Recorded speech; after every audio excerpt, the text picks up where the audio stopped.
Binalot ng pagluluksa ang sanay makabuluhan at masayang breast cancer awareness fashion show matapos biglang bumagsak habang rumarampa sa entablado ang LGBT member sa isang mall sa Barangay Lapasan, Cagayan de Oro City, Linggo, Oktubre 13. Ang biktima ay nakilalang si Randy Santos, makeup artist na residente ng Barangay Agusan ng naturang lungsod.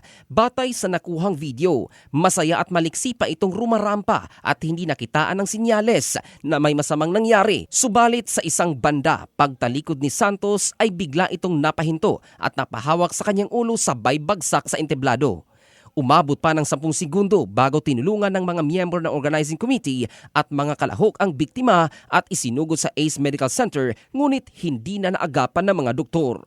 Ayon kay Ginang Baby Lane Santos Nolon, kapatid ng biktima, may hypertension ang kanyang nakababatang kapatid at nakaranas din ng stress dahil sa kaliwat kanang events at madali na rin itong napapagod. Dagdag pa ng Ginang, bago umano rumampa si Randy ay humingi pa ito ng tubig sa kanyang mga kasamahan. Wala pang pahayag ang organizers ng event habang nakalagak na sa kanilang tahanan ang mga labi ng biktima na inilarawan ng kanyang mga kaanak bilang matulungin.